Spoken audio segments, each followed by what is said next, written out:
Welcome to Wrasslin Raw!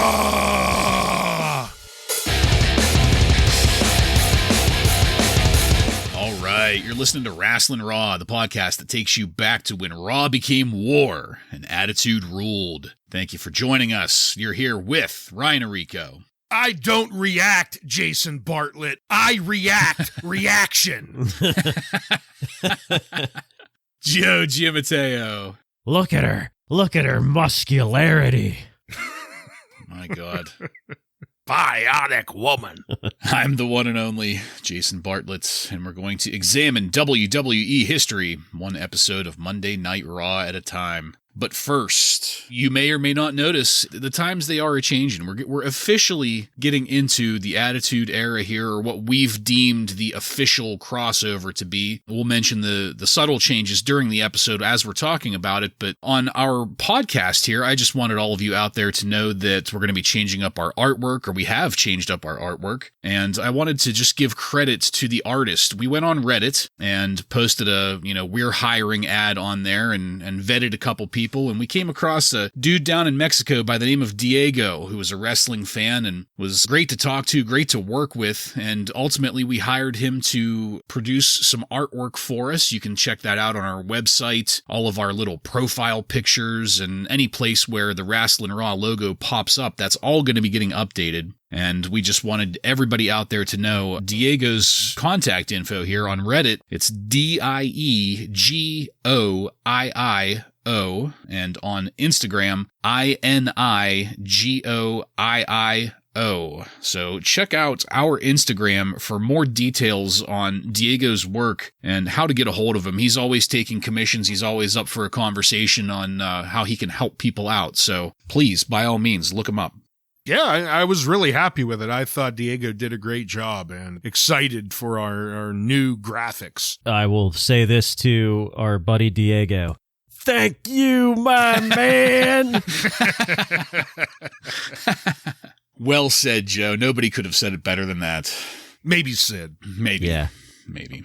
Well, in this episode of Wrasslin Raw, we're going to be talking about the Raw that aired on March 10th, 1997. This Raw was recorded at the DCU Center in Worcester, Massachusetts, and features Vince McMahon, Jim Ross, and Jerry the King Lawler on commentary. Are you guys ready?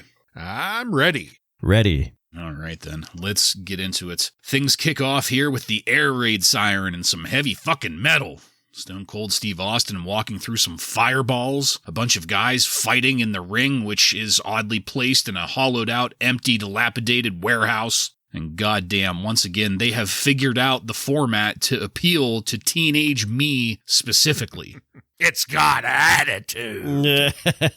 This is everything that's, what are we, March 97, so I still would have been like 14 at this point. Everything that 14-year-old me wanted to see. And then even the live open, copious amounts of pyro, creating that spectacle we have all come to know and love. And of course, Vince McMahon roaring at us, welcome everyone to Monday Night Raw. But not just that, tonight Raw is war. Psycho Sid is on his way here at the start to the ring to talk about teaming up with The Undertaker later on tonight. And I will also note here that the WWF has figured out the entryway. It's elevated rather than being floor level. The Titantron is hanging above the entrance. This is going to bump up the entrance pop factor significantly. You've got people in the back being able to see entrances now. You've got the Titantron up there. It's going to usher in a whole new era of the way that, what could we call it, backstage vignettes, interviews, anything happening behind the scenes can interact with the live crowd now. So I can't put over how much of a huge difference this is going to make in the overall experience moving forward. But the Titantron, damn good to see it hanging up there. Yeah. Mm-hmm. Jim Ross was there to get the story from Psycho Sid. Sid smells something fishy, and I dare say it may be rancid oil. After the tag match later on, Sid is going to put down The Undertaker once and for good, whatever the hell that means. But then the bell tolls, and out comes the Phenom, The Undertaker, to respond. The Undertaker's there in his Hellraiser garb. He notes that Sid's logic doesn't make sense. Not surprising. As usual. I love The Undertaker saying that he's going to bring the belt home to the creatures. Popped my ass off. That was for just man. Classic Undertaker line. Just overall, The Undertaker cut a great promo here. He really got the crowd behind him, but then he got interrupted by Paul Bearer, Mankind, and Vader. Paul Bearer cut a high-energy promo for us here. That was fucking cool. Mankind and Vader then attacked Undertaker and Sid, and that's where things fell extremely flat. It did a shoddy job of setting up the match later tonight, in my opinion, as Sid thinks The Undertaker hit him during the scuffle. Given the fact that Sid and Vader both were part of this, it was very clearly slow and telegraphed. The whole thing just wasn't worked very well. But that's it for this segment. The differences in both look and format are immediately visible, and in my opinion, a significant step up in presentation. Joe, what did you think about these interviews and promos to kick things off tonight? Yeah, well, a couple things to say about our new look Raw is War show. I mean, this looks like a big show now, for sure, with that pyro, the song. Stone Cold Steve Austin being featured on that intro is just fantastic. The Titantron, the ramp going down to the ring. There's going to be some hiccups with the live show aspect, which I'm sure we'll get into some of that later in our episode here. But man, this is good stuff. And I guess big credit to Vince McMahon here. He put his ass on the line here, putting all that money into this. You know, it's kind of a rough time, but it's like, you know what? We are at war with WCW, so we got to do something and do what USA wants, and that's do a live show every week. And you got to act like a wartime capo, you know? Yeah. Yeah. But talk about giving a boost to someone. Even The Undertaker, his entrance, it got a huge boost with this new Raw set, just that ramp and the Titantron. I mean, it looked fucking awesome. So really good stuff there. I mean, as far as this stuff between Sid and Undertaker, I mean, it's nothing that is real exciting to me right now. I'm just not really looking forward to anything about that. I think we know what match we're looking forward to in WrestleMania, and it's sort of taking away from some of this other stuff, which is unfortunate. But I mean, it's going to be a Sid match, guys. So we already know it's not that exciting. I'll just start off with the stuff at the end. Once The Undertaker and Sid are in there and Paul Bearer and Mankind and Vader come down, you know, that part was okay. Kind of forgettable, but what wasn't forgettable was everything with how this started. The moment I saw the new elevated ramp in Titantron, I was popping my ass off because the Titantron, it's so huge. It just adds a giant aspect to the entrance here that just wasn't there before. That little Raw sign with like a couple screens, that just wasn't cutting it. But this looks big and impressive, and it does. Like you said, it just makes it feel like a huge production, and it works. On top of the change with just how things look here, the format's a little different too. I can't remember a Raw where we started it off with The Undertaker coming down to the ring and giving the crowd a pop. That's just something that didn't happen before. Most of the time, The Undertaker didn't show up on Raw. I mean, we maybe saw him at the go-home show to set up a pay-per-view, but for the most part, you didn't see your big stars, where here, we're highlighting all of them. And I thought it worked to a great extent. I am pumped for Raw is War format. Yeah. Just a fun fact, too. I looked up, they used that Raw is War moniker till all the way up through 2001. So, Wow. Yeah. definitely a new era here for the next 5 years. Yeah, and also a new era of the WWF actually putting some ass behind their work. You know, you guys both mentioned it. Not only are we upgrading the set, you know, we're hitting our viewers right off the bat 3 minutes early. Remember, guys, this is starting at 7:57. I believe it ends a few minutes late, too. Yeah. Yeah, so we're hitting people with high energy right off the bat. We're hitting people with a tremendous amount of star power right off the bat, where the crowd is into things right off the bat. So overall, I mean, a mostly good start to this new format. So we're going to see if they can keep it going, though, as we move into our first match of the night.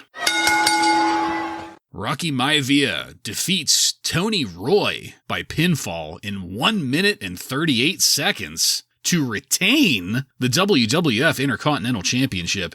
Correct me if I'm wrong here, but Tony Roy, that was a Jobber of the Week once, wasn't it? You are correct. That was way back at the start in our October 31st, 1994 episode. Tony Roy was our Jobber of the Week.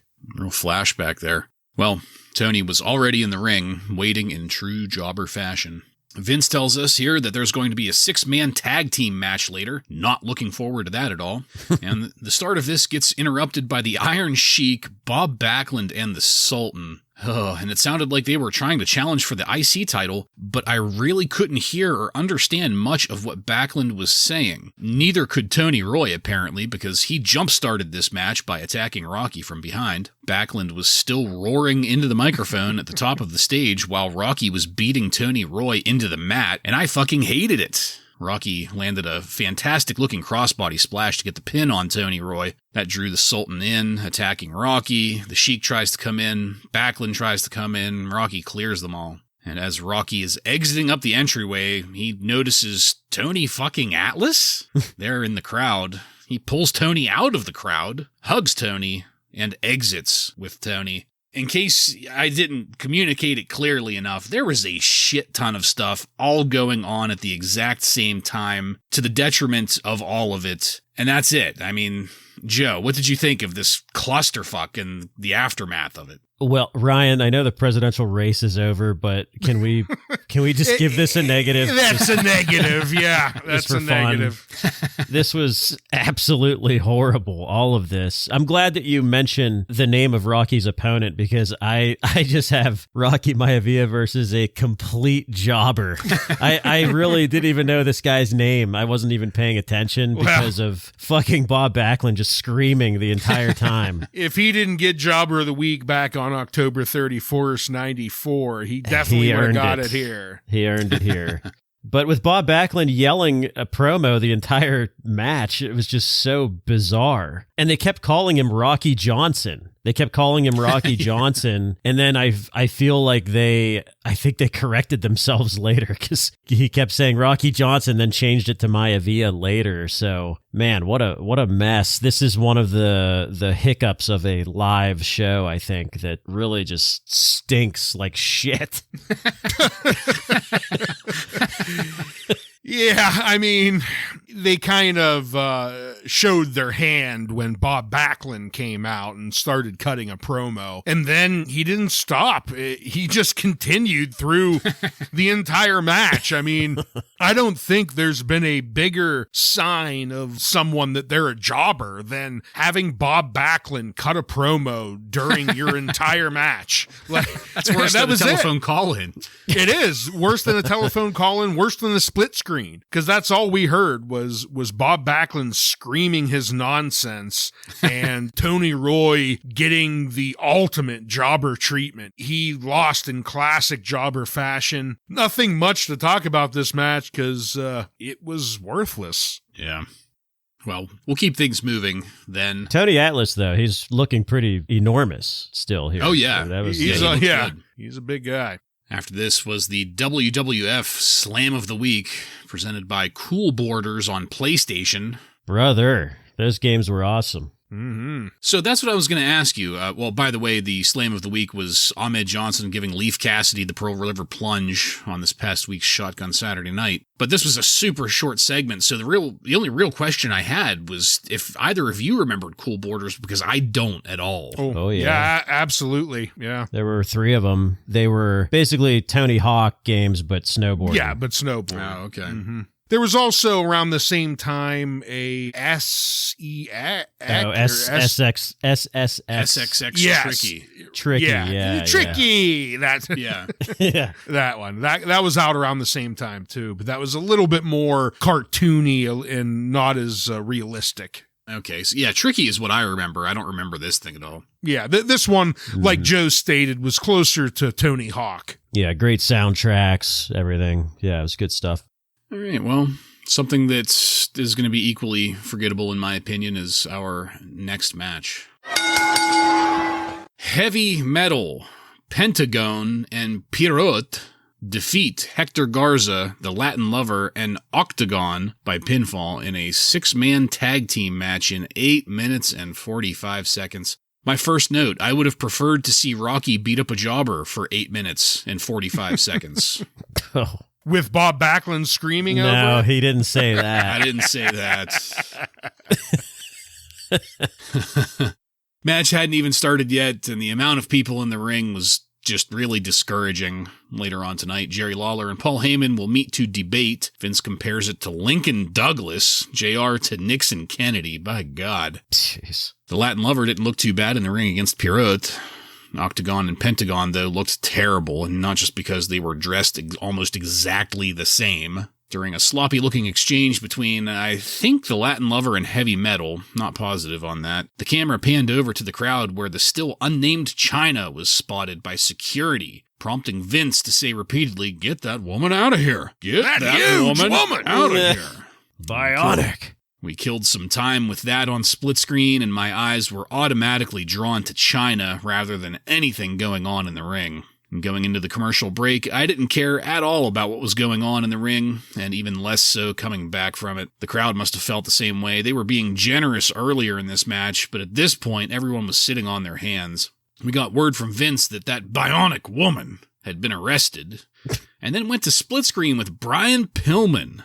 Mm-hmm. Brian will return on Shotgun Saturday night after the censors go to bed. Brian leans heavily on gun analogies during his promo, which I thought was hilarious. Like the last time we saw. Oh my God, oh my God, oh my God. And then, in a final, absolutely reprehensibly disgusting spot, 5 guys line up and stand around on the floor for a minute, waiting to catch a leap from the top turnbuckle. Oof. Fucking hated that. And then, I don't know, someone pinned someone else. I couldn't tell. Wasn't paying attention, didn't care. This was over.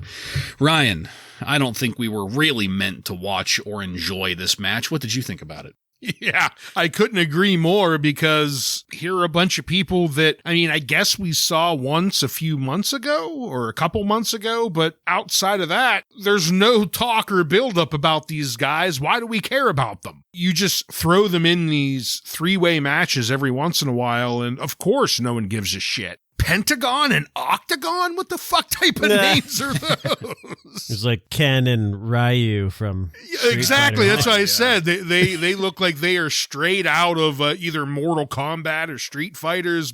And these are the guys that were dressed the same, just different colors, right? Clearly arch rivals. Yeah. The crowd, they started booing. No surprise, right? I mean, you put a bunch of fucking no-namers in there and take up almost 10 minutes. What the fuck do you expect? I think they were booing, though, because they heard Chyna went to jail. Chyna, one of the best spots of this match, because as far as I'm concerned, the best was Brian Pillman. I was excited to see Brian Pillman, and I thought that he knocked it out of the park with his promo. Saying, "I am the ammunition for the Shotgun Saturday night." That's good shit, pal. Good fucking shit out of fucking Brian Pillman there. And he took the cake. We come back and we get a terrible finish to this shitty ass match. Absolute filler material here. I don't have anything else to say. We're losing it, guys. We're losing it. We're going to start out pretty good, and then, man, we are going back to just complete garbage. And people are probably switching the channel. Yep. I don't know. Maybe this match was decent entertainment for the live crowd. I don't know. They guys were booing. Like, flipping around. Well, that's because they heard Chyna went to jail. But yeah, they were booing. This was not good. Nobody knows who these guys are. Nobody cares. Yeah. I mean, this maybe was a little bit better than the other one we saw. Like, was that the Royal Rumble, I think? Or I can't remember. Yeah. Who fucking cares? It doesn't matter. This sucked. But yeah, Brian Pillman was great. He comes off as legitimately insane. So that was nice. And we're going to get a lot of that tonight, where we're going to split screens and Titantrons and all kinds of good stuff. So this was part of that.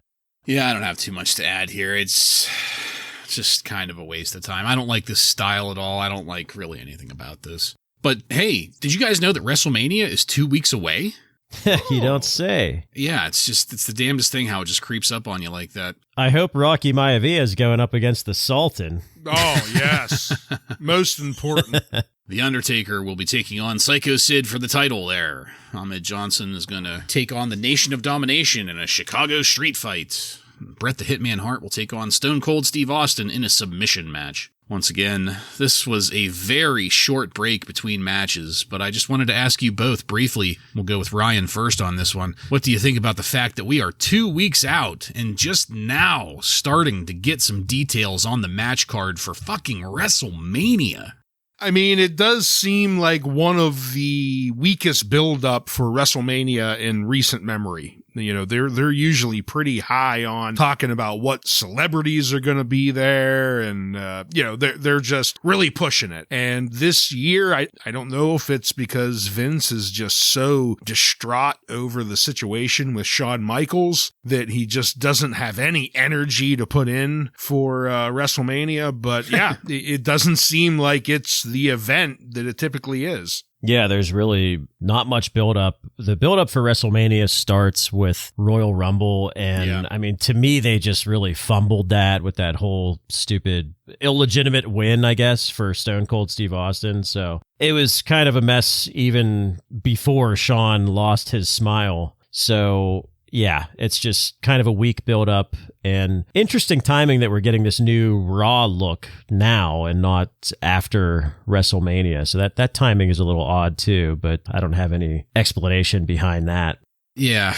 The whole thing is just kind of startling. And it creeps up on you. You know, I picked those words deliberately because I imagine, the frog in the boiling water. You keep on turning it up. The frog doesn't know that it's slowly dying in the boiling water, just like we don't know that WrestleMania is coming up because nobody is indicating anything to us at all until right now. Back in the day, as a kid, that's something I would have had to have budgeted for. I would have had to save my money to pay my parents to get the pay-per-view. You know what I mean? No, I don't. I know you don't, but... Yeah, but like people are paying for this shit. Like what would make you want to pay for it at all?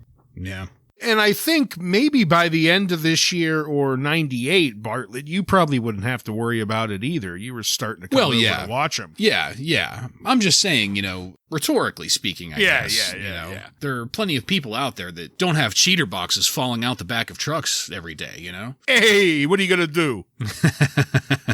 Well, what we're going to do next is talk about our next match. Ahmed Johnson defeats Roy Raymond by pinfall in 1 minute and 59 seconds. And Roy Raymond is our jobber of the week. Take it, Ryan. Thank you, Bartlett. Roy Raymond is this week's jobber. Roy Raymond was born Raymond Roy Jr.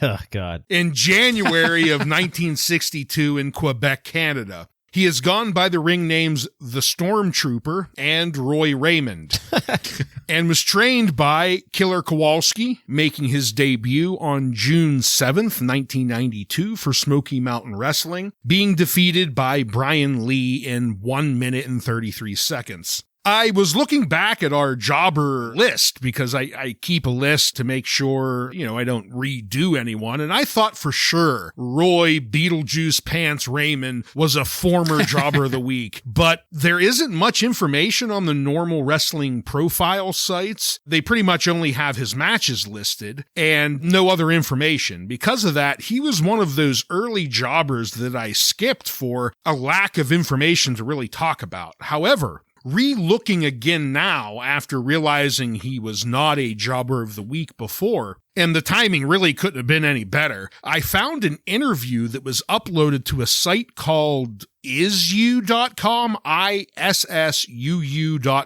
and it was just uploaded December 2nd of 2022. This site claims to want to join millions of users and turn static documents into embedded flipbooks in PDF format for easy online distribution. What? Because of that, I was able to read a December 2022 printed magazine called Shop in RI. It's a Rhode Island business magazine focusing on the local businesses in the Rhode Island area. Raymond Roy Jr. now owns and operates a security surveillance company in Rhode Island and was interviewed in Shop in RI magazine, allowing me to get his real name along with some additional information that he added in this interview. So thank you, Shop in RI. Jesus. In 1990, just out of Marines, Raymond was working at a auto repair shop and decided he wanted to do something different with his life. Luckily, he had a contact with the WWF, and Roy was able to get an interview with Vince McMahon and Randy Savage. The 6'4", 300-pound muscular former Marine made an impression on the two, and McMahon gave Roy a check to take to the Killer Kowalski School of Wrestling to begin training. Raymond described wrestling school as brutal and way worse than Marine boot camp, but was proud and honored to be able to graduate from the same wrestling school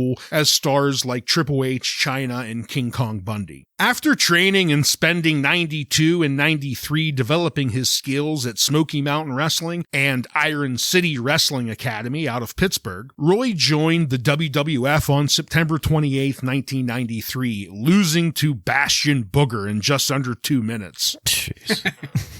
Although staying with the WWF for 5 years, he was never able really to bust out of the jobber rankings, constantly thrown into the ring as cannon fodder to be squashed by some of the new upcoming stars. Roy's last match with the WWF was on March 31st, 1998, losing to the Legion of Doom with partner Frank Stiletto. After leaving the WWF, Raymond would wrestle for a few more years in various indie promotions before leaving the world of wrestling in 2001. After leaving wrestling, he got married and decided to have a more normal life where he wasn't constantly breaking bones and losing teeth, settling in Rhode Island with his wife, starting a security surveillance company after installing his own security system, a company which he still owns and runs today. Roy Raymond's wrestling record is 5 wins, 2 draws, and 50 losses. Definitely securing him the proud title of Jobber of the Week. Wow. My God, what a rabbit hole. Yeah. And I would highly suggest anyone interested, go out there. I gave you enough information. You could find this little write-up and interview. He talks a little bit about, his favorite time in the WWF and favorite matches, different shit like that. So it's worth looking up and reading for sure. Well, now their servers are all going to shut down with all these Wrasslin Raw fans. As long as you're comfortable managing the dark web, apparently. That's how far that sounded like it went. My goodness. If he was called the Stormtrooper, I wonder if he was the original person to wear that Shockmaster helmet. Pre-glitter, before it got glittered up. Yeah, it got bedazzled after Raymond Roy. Well, thank you, Ryan. It's good to have a Jobber of the Week. Back here in the match, as soon as Vince sees Ahmed Johnson's glistening oil-covered body, Vince can't help but let out a, "Oh, God, look at him." I was very disappointed to see that Roy Raymond wasn't wearing his Beetlejuice unitard. Very upset. Mm-hmm. Ahmed was busy posing for the crowd, so Roy Raymond jump-started this, and we didn't get more than 5 seconds in before the Nation of Domination interrupted. Can I just maybe ask, I don't know if I've said this before, but PG-13 are fucking terrible. Terrible rapping the entrance. It just gets worse and worse every time. The lyrics never change. The beat never changes. Same thing, yeah. They just get worse and worse. Right. You'd think that they would get better with the repetition, you know? That's how things usually work. Well, they were up there rapping and watching the match as Ahmed was fucking around with Roy Raymond here. It looked terrible. And the distraction was palpable, which I guess was the intent, but this was not working for me, brother. Ahmed hit Roy Raymond with a Pearl River plunge, facing the Nation on the entryway, and it was at this point that I noticed that Ahmed had knee pads on his biceps. And thigh pads, too. He's covered with pads. Farouk cuts a serious promo, making references to Uncle Tom. calling I Ahmed. can't repeat half of it. Yeah, I really thought about trying to quote him, just, academically quote, but I really wasn't comfortable doing it. He called Ahmed Uncle Tom black ass or something. Yeah. Well, I mean, Ahmed doesn't really just sit there and take it. No. Ahmed comes back by calling Farouk an overdressed, charcoal-colored punk. Overdressed. Yeah. But Ahmed didn't start to say punk. He started to say something that began with an F and then had to correct himself. So, feels like there's a little bit of legit heat there. Bottom line here is that Ahmed is meeting the challenge, and since Farouk is bringing the nation, Ahmed is going to bring the whole city of Chicago with him, and I guess the whole city of Chicago is actually just two men, the Legion of Doom. LOD come out through the crowd loved it, I loved it, Ahmed loved it, JR was in the ring immediately with a microphone to get some words from the very much loved LOD. Hawk kicks it off very strongly, Animal follows it up. This is what reaching the crowd sounds like because their presence and their promos got everybody really popping. Good things don't last forever, though, as Ahmed gets a "You're Going Down" chant going to take us to the commercial break. What a roller coaster this was. Joe, what did you think about this match and the aftermath? I don't have much to add based on what you said here, but what a way to just knock us back down. I mean, we get excited with the LOD appearance. The crowd is really into it. They got the LOD chant going, and then we get this stupid "You're Going Down" thing, and it just fucking ruins it. So that is a shame. And there's really nothing to talk about with the match. I mean, it's an Ahmed Johnson squash, so nothing too exciting there. Yeah, I couldn't agree more. As far as the match goes, just a standard classic squash match. And, I'll give it credit for that. It feels like a classic Raw with all these jobber squash matches, but not much to talk about with the match. As far as all of the shit talking going on after the match, it all leads up to the Legion of Doom coming in. And once they came in, I was popping my ass off, just like the crowd. They fucking loved it, and how could you not? How could you not have the rush when you hear and see them come into the ring? Yeah. But sadly, Joe, just like you stated, Ahmed Johnson just fucking crashes it all down by ending it with his lame-ass "You're Going Down" chant. Let's just please give that the fuck up. It would be nice, wouldn't it? All right, let's not dwell on that any more than we have to, because we need to get to our next match. The New Blackjacks, Bradshaw and Wyndham, defeat the British Bulldog and Davey Boy Smith by disqualification in 7 minutes and 39 seconds, with the Bulldog and Owen retaining the WWF tag titles as a result. I was immediately concerned here that the New Blackjacks were getting a title shot. I guess that means there won't be any rhyme or reason to the tag division just yet, but I'm getting ahead of myself here. Jim Ross was there to stir some shit between the champs. Owen was great here, deflecting JR's comments. Owen just is always so great on the mic, so underrated. I wish they would highlight him more, use him more, just in general. I love Owen Hart. I'm still pissed off about the Blackjacks gimmick. They have so many great things working for them. Bradshaw and Wyndham both look great in just the plain black attire. I mean, they don't necessarily have to go with black, but keeping it simple looks good on them. I don't even mind the mustaches. They have great heavy metal music for their entrance. They look like badasses, but then they come out wearing assless chaps and cowboy hats. My God. The Blackjacks cut a promo in the ring. Bradshaw calls Owen a Canadian tit and says he has purty lips. Whatever the fuck that means. Yeah, squeal for me.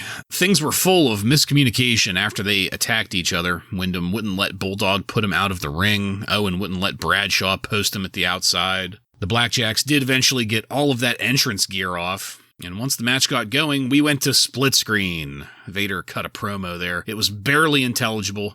It revolved around what I guess is an upcoming tag match for the titles at WrestleMania. I think this is the first we're hearing of it here, right? Yeah. Yeah. Regardless, Vince wraps this up by talking over Vader, saying, "Yes, it's Vader time, I'm sure." Let's move it along. Yeah.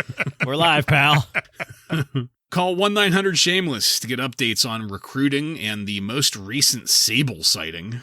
Next week on Raw, Bret Hart will meet Psycho Sid in a steel cage for the championship 6 days before WrestleMania. JR says the word unprecedented multiple times. We then cut to split screen with Taz. Taz cuts a promo on Jerry Lawler, Taz being from ECW, by the way, in case anybody was curious. In the ring, nothing of note has really been going on. Earl Hebner loses control of the match, no surprise there, and then awards the win to the Blackjacks after some confusing action that even commentary didn't seem to understand. Everyone just quickly and calmly exits the ring after that. Ryan, I hate to say it, but this did not interest me at all. Every time I looked up from my notes, all I saw was wasted potential smeared across the screen like shit. What did you think of this? I agree with you. The Blackjacks, I don't hate them as a tag team. It's tragic. I just hate the way they look when they come down to the ring. I mean, that's pretty much it. The assless chaps and the hats, you got rid of that, and they're a perfectly serviceable tag team. To be honest, the work between Owen, Bulldog, and the Blackjacks, it wasn't bad. I didn't hate it. It was just, we didn't really focus on that. This was kind of going back to those old tag team matches where we do everything in our power to not pay attention to it. Yeah. We go to this terrible Vader promo. I mean, he fucking stumbles and trips around this promo every which way. Yeah. You could see Paul Bear flinching behind him. Yeah. I mean, he was like, oh. Yeah. And then Vince just had enough. He cuts him off and is like, we need to move on. Sorry.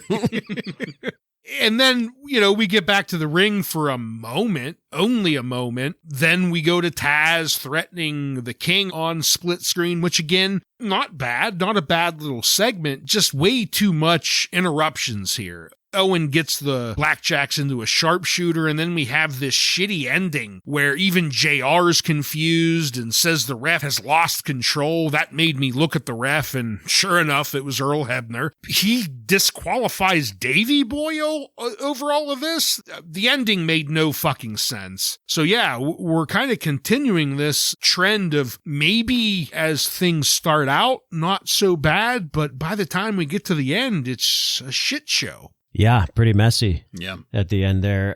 The Blackjacks, for me, I think when we saw that vignette that they were coming to the WWF, we've seen them a couple times now, but when we saw that vignette, I thought, okay, this was pretty well done. I was thinking, I think I said it sort of reminded me like Red Dead Redemption style. Yeah. I was like, okay, this is pretty well done. But now after seeing them, the way they look and this really bizarre promo that they cut, it just comes off very Looney Tunes to me. Like fucking, what's his name? Yosemite Sam. Yosemite Sam. Yeah.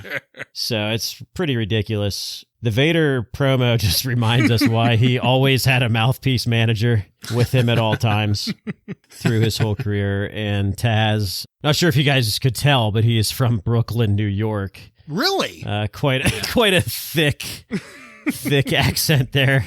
I will say Jerry Lawler had some pretty clever short jokes about Taz. I forget what they were exactly, but they made me chuckle a little bit. But yeah, this match was terrible. Yes, it's Vader time, I'm sure. This may be new information for you guys, but did you know that WrestleMania weekend, they're going to hold the Slammy Awards then? No. More excited for that than WrestleMania. We came back to commentary, and Taz stepping up to commentary with Bill Alfonso. Taz and Lawler get into a mutual choking situation.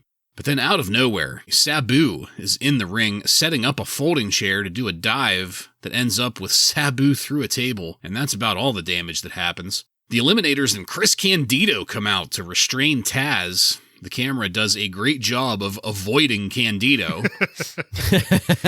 all you can catch is his bleach blonde buzz cut, while the Sandman and Tommy Dreamer come out to check on Sabu, who appeared to be unconscious. We got a replay from a different angle, and that spot through the table looked rough as hell for Sabu, but specifically Sabu's legs. The backs of his shins, his calves, just right into that guardrail. By God. That will end this little mini segment, so just briefly, Ryan, what did you think about how we're keeping the ECW crossover going here? I didn't mind it. Just like before, it maybe didn't gracefully get added to this episode, but when they are in the middle of doing their shit, it's enjoyable. And then that fucking hit that Sabu took, I just gasped and grabbed the back of my legs. That was cool to see. But yeah, it's just like before. Doesn't necessarily fit, but I don't hate it.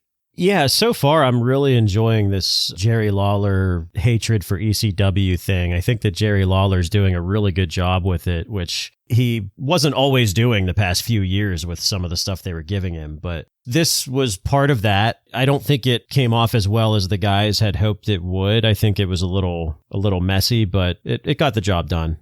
Yeah, not too much to add there. I mean, it got the job done, as you say. Speaking of getting the job done, let's move on to our next match. Miguel Perez defeats Leif Cassidy by pinfall in 4 minutes and 10 seconds. First note, good lord, Miguel Perez is hairy. He's got his hairy sweater on. Goodness.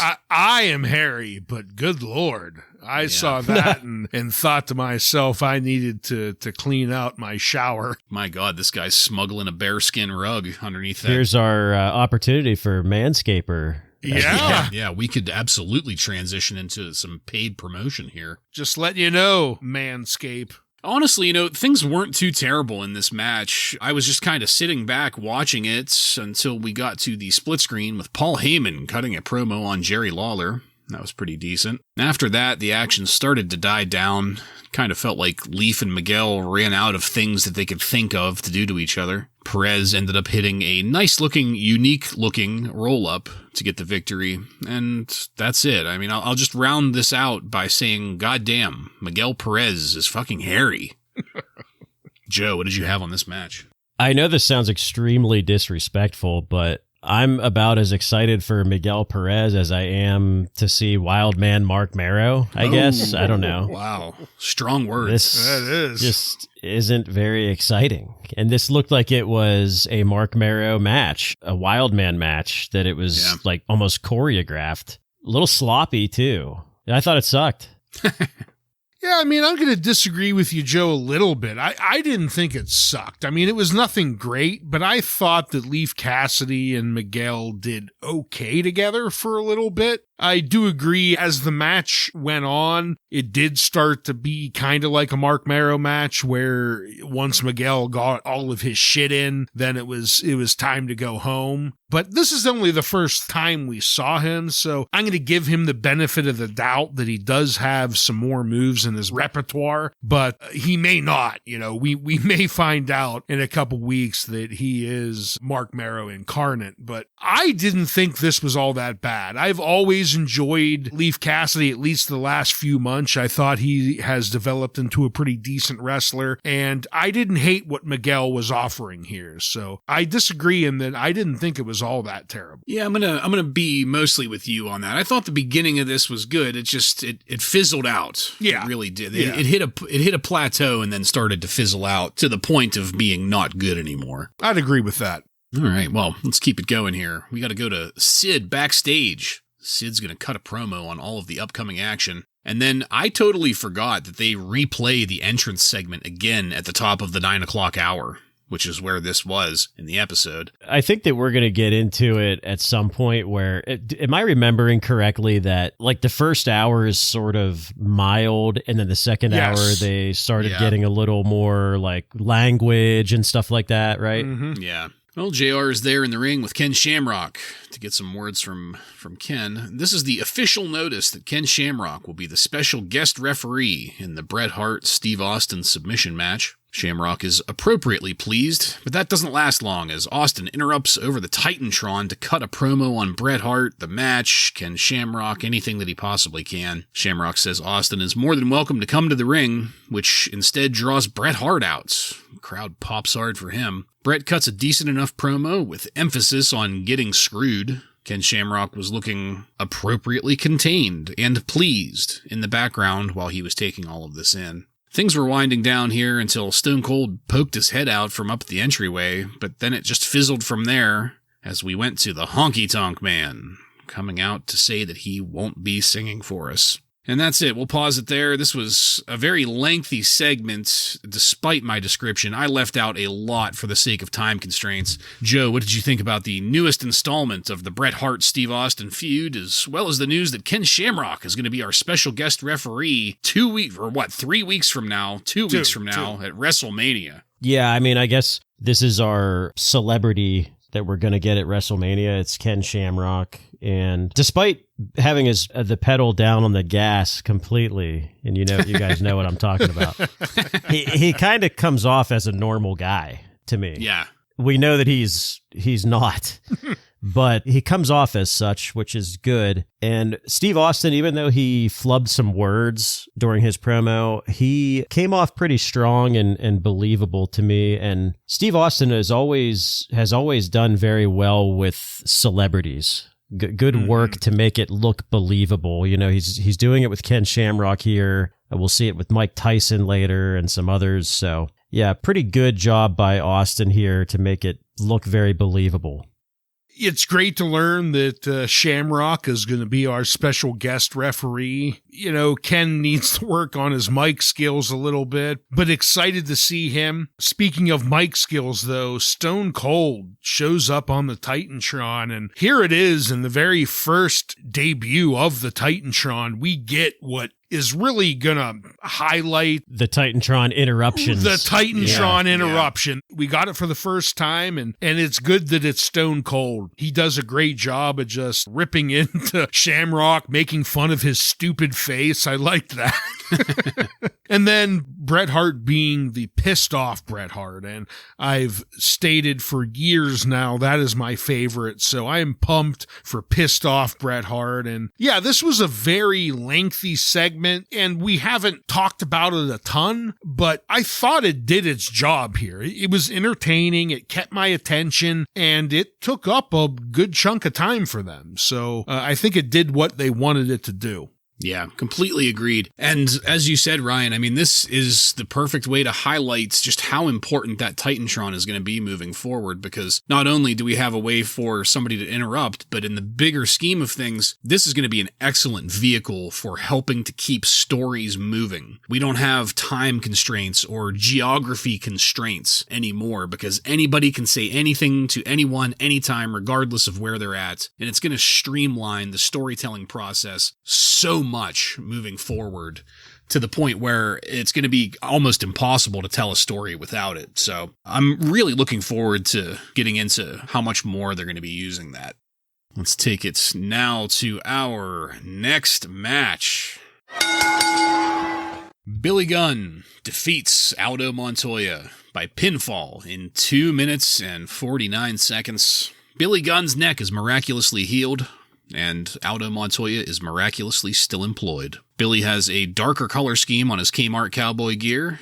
Aldo hasn't changed a bit. We go to split screen with Sonny, who was obviously pre-recorded, but which also distracted from the match, so much so that we got the finish while Sonny was still talking, and I couldn't tell you what that finish was. That's it.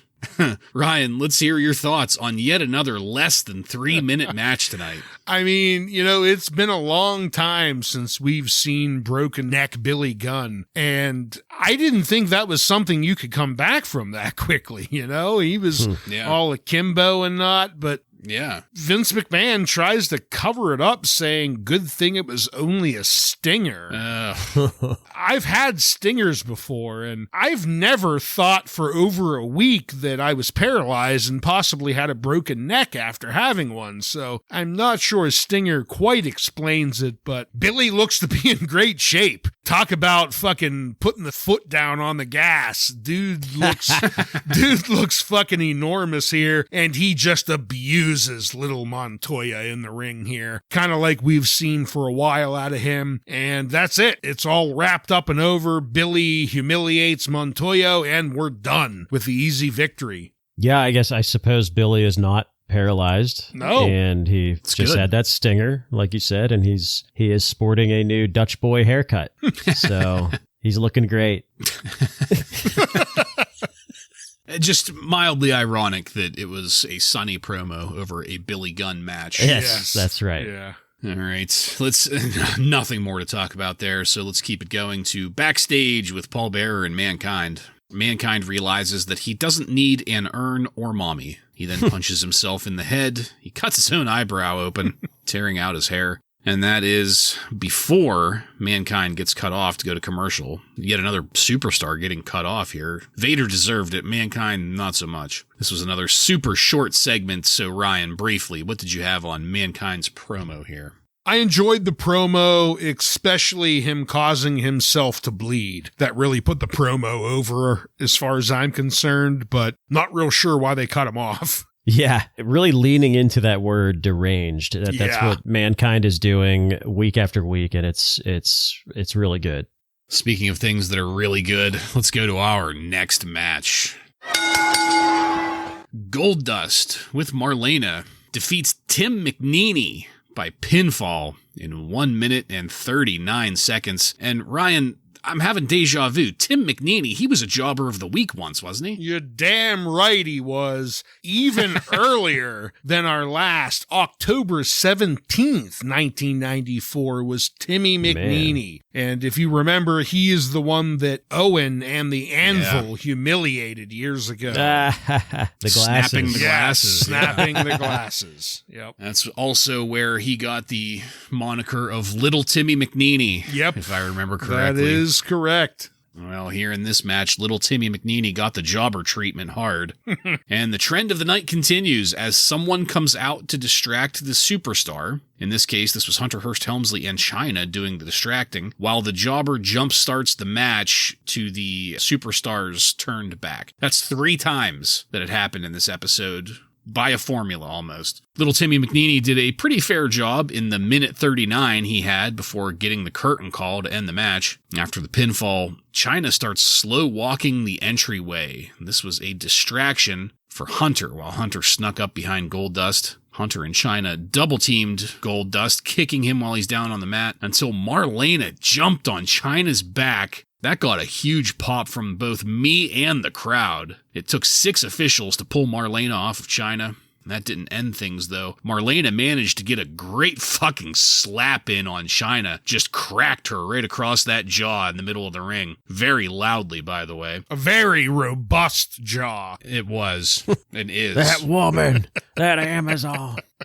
That was right before Chyna put a ref up into a military press. Not just any ref. You know who that was? That's our boy Harvey Whippleman. Oh, was it? I didn't even see.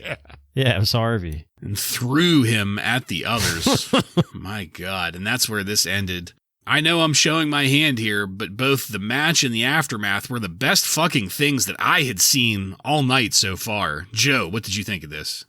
This stuff after, this is some of the best shit that we've ever seen on Raw, I think. I mean, this was really good shit with Chyna and Marlena. I totally did not expect that spunk from Marlena for her to go jump Chyna. That was really great. The crowd just finally something to be excited about in this show. It was just really good stuff. And Harvey Whippleman, what a great job of selling there for Chyna, too. Just taking that slam like a champ.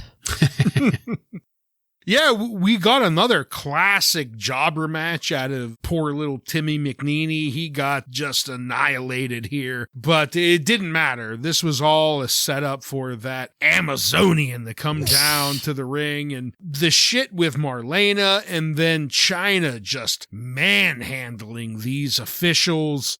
Like you said, Joe, some of the best shit of the night. I continue to say, I don't care what people in the wrestling world have to say about Chyna. As far as the last month, she has been the most exciting thing we're seeing, and she is doing a fantastic job. Absolutely. 100% agreed. I mean, with everything going on, and that's even considering that we are on the build up to WrestleMania. As lackluster as it's been, she has been more exciting than anything that they are gearing up for at WrestleMania. With the possible exception of the submission match, but that's kind of just a foregone conclusion that that's going to be good, but all right, let's keep it going here. There's getting to the end of the episode after a couple more segments. Next up is the Lawler-Heyman debate that was foreshadowed earlier in the episode. This is set up in the ring with a little podium that has a big cartoony WWF logo on it. with Jim Ross moderating, kind of. Jerry Lawler's on one side, Paul Heyman's on the other. And the premise here is that I guess Jerry Lawler doesn't think ECW should exist at all.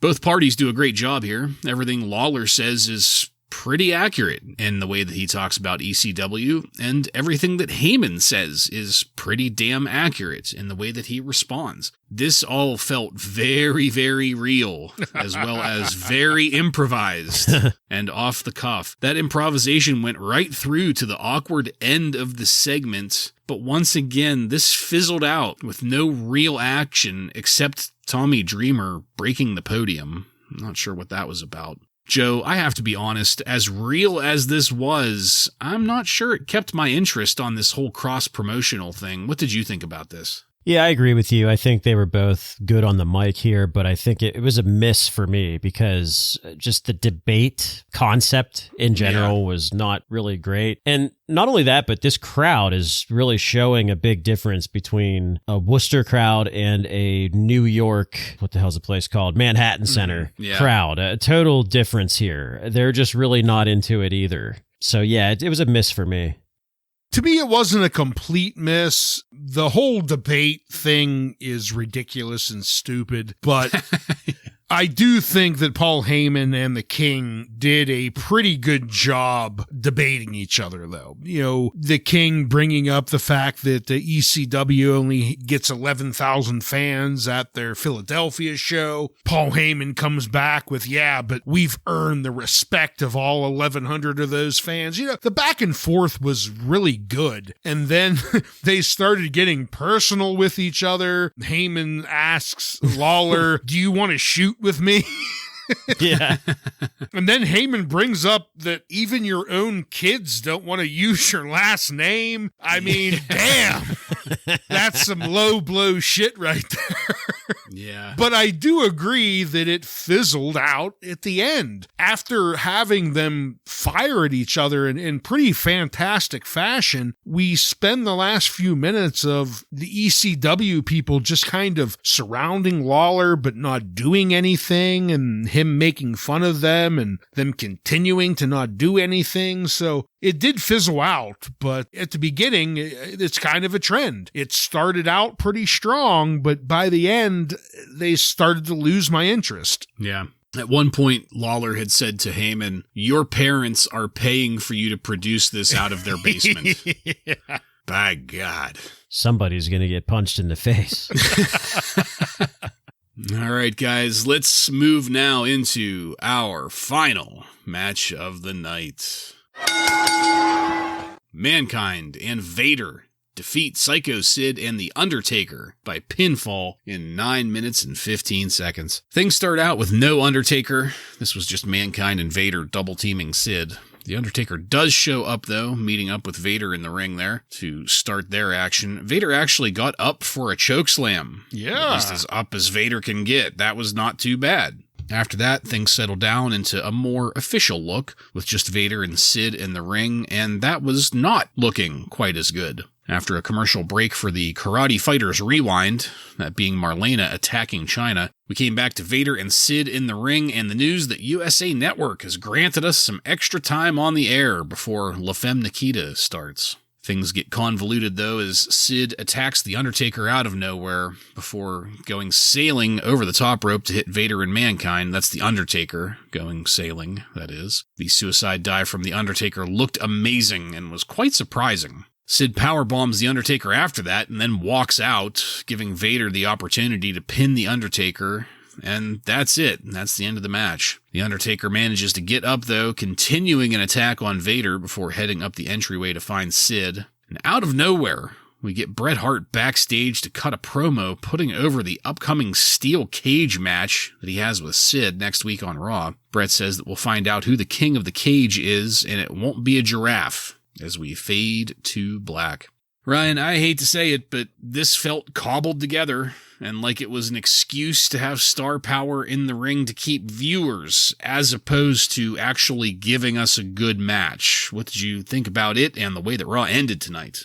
Yeah, unfortunately, I'm going to have to agree with you again. Before the match even should have started, Earl fucking Hebner allows this, he calls for the bell before Undertaker's even down, allowing Vader and Mankind to just start beating on Psycho Sid. And they're beating on him for a few minutes, and I start to think, why did you call for such a quick disqualification on the Bulldog if you're going to allow a one-on-one with Vader, Mankind, and Sid for so long? But he did. The Undertaker came running down, and I do have to say, when was the last time we saw The Undertaker do a run-in entrance like this? I can't remember that. But sadly, that's the last exciting thing that was going to happen in this match. I guess I'll take that back. I'm a little excited that Vader actually got a little bit of air for the Undertaker's choke slam. You know, that was nice to see, but everything else was, as you stated, just kind of an excuse for us to see these big name superstars, but for nothing worth it to happen in the ring. The best part was when the Undertaker and Mankind were in there briefly. You know, the crowd popped for that, but unfortunately, this was a bit of a miss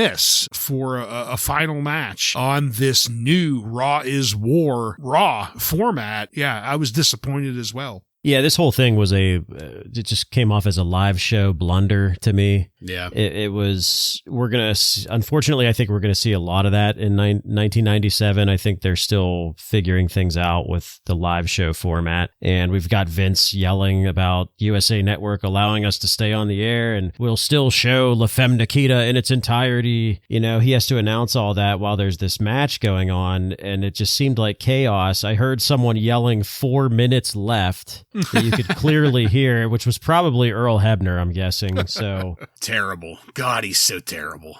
Just messy. Just messy and rushed. And then that Bret Hart promo that they had to rush in there real quick. They probably could have just done without that. A little bit of a live show mess here to end the show. Yeah, nothing else to add. Just kind of a clusterfuck. It fizzled out like everything else here. As I said, we faded to black, so let's take it on over now to highlights and lowlights. Joe, why don't you take that first? Well, we started the show out really hot. It was a really hot entrance to the show, and I enjoyed that. But for my lowlight, after that hot intro, we got a match where Bob Backlund is cutting a promo the entire match.